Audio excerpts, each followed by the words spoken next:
चलाने वाला, सब्जी बेचने वाला, झाड़ू लगाने वाला, खेती करने वाला करता है। ये सब मेहनत से नहीं है।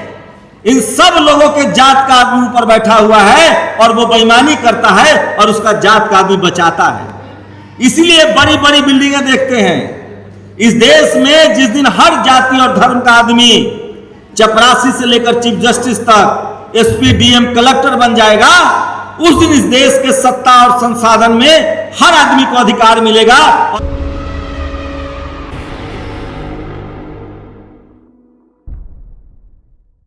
रोज क्यों बोलता है? मैं कह रहा हूं कि 365 दिन और लगभग 4 घंटा रोज मैं इसी बात को बोलता हूं।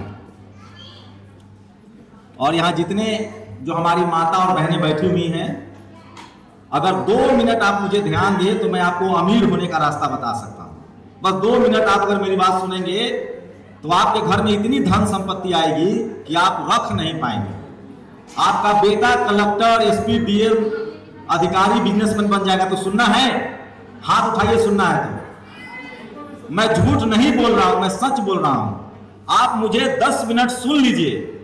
आपके घर में कोई बीमारी नहीं होगी, आपके घर में कभी कोई लाचारी नहीं होगी, आपके घर में कभी कोई गरीबी नहीं आएगी और आप महंगा से महंगा गहना और कपड़ा पहनेंगे। सिर्फ 10 मिनट सुन लीजिए, ये होने वाला है। और ये कोई बाबा, कोई झाड़ फूक से नहीं होगा, ये इसी 10 मिनट के भाषण से होगा। और इसीलिए मैं आता हूं क्योंकि मेरी जिंदगी इसी भाषण से बदली है। देखिए, ये जो लोग कार्यक्रम कराते हैं वो अच्छे लोग हैं, पढ़े लिखे लोग हैं और जिन्होंने दुनिया को देखा है।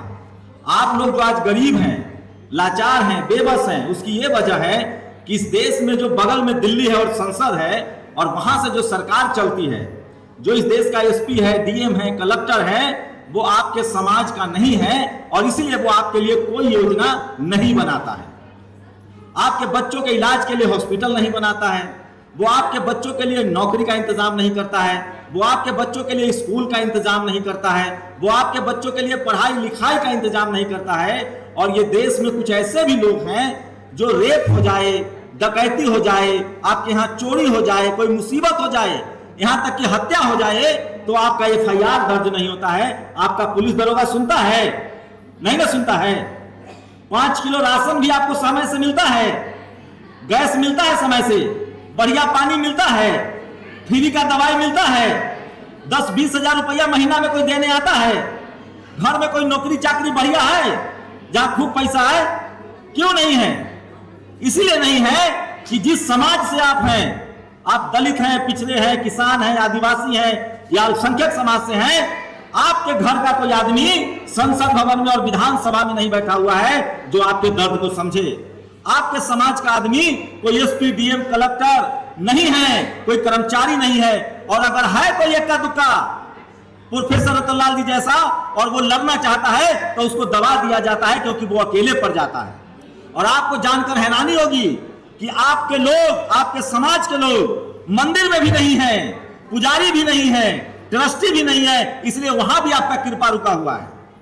आपके समाज के लोग अस्पताल में डॉक्टर नहीं है, थाना में दरोगा नहीं है, एसपी, डीएम नहीं है, इसीलिए आपका न इलाज हो रहा है और न सरकारी पैसा जो बनता है वो आपको मिल रहा है।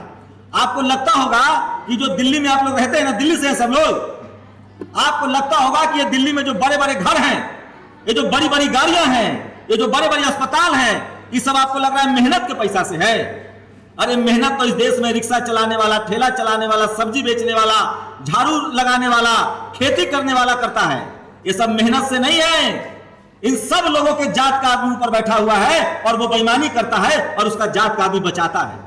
इसीलिए बड़ी बड़ी बिल्डिंगें देखते हैं। इस देश में जिस दिन हर जाति और धर्म का आदमी चपरासी से लेकर चीफ जस्टिस तक, एसपी, डीएम, कलेक्टर बन जाएगा, उस दिन इस देश के सत्ता और संसाधन में हर आदमी को अधिकार मिलेगा और आप लोग भी राजा हो जाइएगा। ये मैं दावे के साथ कह रहा हूं। तो अगर आपको राजा होना है इस देश में, अपनी गरीबी दूर करनी है, अपने बच्चों को स्कूल, अस्पताल और इलाज देना है, तो आपको अपना नेता चुनना पड़ेगा।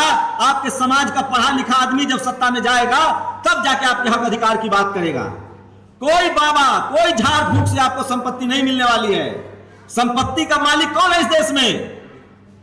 बताइए आप लोग, संपत्ति का मालिक अभी कौन है? मोदी जी। अरे जो प्रधानमंत्री होता है, मुख्यमंत्री होता है, वही संपत्ति का मालिक होता है और वो जिसको चाहेगा उसी को देगा। तो जब तक आप लोग अपने जात वाला के SP, DM, collector, CM, PM नहीं बनाइएगा, तब तक आपको संपत्ति नहीं मिलने वाली है, चाहे आप सर पटक के मर जाइए। तो यह भाषण के लिए आप यहां आए हैं और इसी को कहते हैं जाति जनगणना। जिस दिन आप लोग अपने दलित, पिछड़ा, किसान, आदिवासी, अल्पसंख्यक समाज के लोग अपने समाज के हक अधिकार को जान लेगा, अपना हक अधिकार जान लेगा और उस आदमी को वोट देगा जो उसके लिए काम करता है, तभी आपके दिन बदलेंगे। जब आपका दर्द समझने वाला, तकलीफ समझने वाला, दुख समझने वाला आदमी जब सत्ता में बैठेगा, जब सीएम, पीएम बनेगा, एसपी, डीएम बनेगा, तब वो आपके लिए कानून बनाएगा। तभी आपके बच्चों को अस्पताल मिल पाएगा, स्कूल मिल पाएगा, तभी आपके बच्चों को नौकरी मिल पाएगी और तभी आपके घर बन पाएंगे, तभी आपका बच्चा पढ़ लिख के बिजनेसमैन, कलेक्टर, एसपी और दुनिया का बड़ा आदमी बन पाएगा और तभी आपकी गरीबी दूर होगी। इसलिए मैं कह रहा हूं कि इस देश में हर नागरिक को जो सबसे बड़ा अधिकार है वो वोट का अधिकार है और वो वोट जब तक आप सही तरीके से इस्तेमाल नहीं करेंगे, आप सर पटक लीजिए, आप तीरथ कर लीजिए, धाम कर लीजिए, कहीं कोई मंदिर मस्जिद जाके माथा फोड़ लीजिए, आपकी जिंदगी नहीं बदलेगी। आपकी जिंदगी तब बदलेगी जब आपकी गिनती होगी और आपके समाज के लोग सत्ता में जाके बैठेंगे जहां धन संपत्ति का बंटवारा होता है। और जब तक ये नहीं होगा, आपकी गरीबी दूर नहीं होगी। जो लोग सत्ता में पिछले 75 साल से एसपी, डीएम, कलेक्टर बन रहे हैं, जो सीएम, पीएम बन रहे हैं, वो नहीं चाहते हैं कि इस देश के 90% लोग, माने 100 में 90 आदमी जो है वो अमीर हो। वो चाहते हैं कि 90 आदमी मुफ्त वाला मजदूर बना रहे। वो आपको मजदूर बनाए रखना चाहता है। वो चाहता है कि आपका बच्चा फैक्ट्री में लोहा पीटे और उसका बच्चा विदेश पढ़े। वो चाहता है कि आपका बच्चा इलाज के बिना कमजोर हो जाए, खाने के बिना कमजोर हो जाए और उसका बच्चा एसपी, डीएम, कलेक्टर बने। और ऐसे लोग हैं इस देश में और वही सत्ता में बैठे हुए हैं और उन लोगों को आपको सत्ता से हटाना पड़ेगा। और आपको जाति जनगणना, जब आपकी गिनती होगी कि कितना गरीब है, कितना अशिक्षित है, कितने लोग लाचार बेबस हैं, कितने लोग पढ़े लिखे नहीं हैं, कितने लोग मजदूर हैं, कितने लोग खेती करते हैं, और जब गिनती होगी इस बात की, तभी सरकार में बैठा आदमी का कान खुलेगा, दिमाग खुलेगा, कान नाक दोनों खुलेगा और तब वो आपके लिए पैसा भेजेगा कि इन बच्चों के लिए स्कूल बनाओ, अस्पताल बनाओ, भोजन का इंतजाम करो, नौकरी का इंतजाम करो और तब जाके आपके घर में अमीरी आएगी, तब आपकी गरीबी दूर होगी। तो बोलिए, हमने सही बोला ना? और इस गरीबी को दूर करने का एक ही रास्ता है, आपको वोट का अधिकार है और उस वोट का अधिकार का आपको सही सही इस्तेमाल करना पड़ेगा।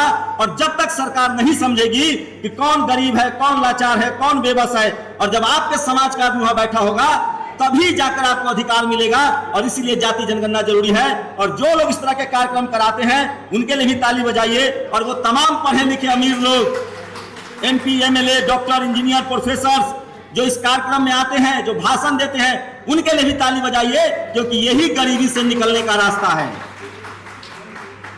आपका जनगणना हो, आपकी गिनती की जाए, आपके लिए तभी स्कूल, अस्पताल बनेगा और तभी आप अपने गरीबी से दूर होंगे। और सोचिए, थोड़ी बहुत तकलीफें दूर हुई है और भी काम करने की जरूरत है। तो जाति जनगणना होना चाहिए ना। अगली बार जब कोई वोट मांगने आए तो उससे पूछिएगा कि जाति जनगणना के पर तुम्हारी क्या राय है, कराओगे, हमारी गिनती करोगे, हमारे घर के बारे में जानोगे कि हमारे पास खाना है कि नहीं, दवाई है कि नहीं, स्कूल है कि नहीं, अस्पताल है कि नहीं। आप कहे कि हाँ जाति जनगणना कराएंगे, तभी उसको वोट दीजिएगा। तो हम लोगों की गरीबी की वजह है कि हम लोग अपना वोट सही जगह नहीं डाल पाते हैं। और इसी को जागरूक करने के लिए इस तरह के कार्यक्रम होते हैं और आप सब लोग आते हैं। इस तरह के कार्यक्रम में आते रहिए, एक समय आएगा जब आपको अपना अधिकार मिलेगा। बहुत बहुत शुक्रिया।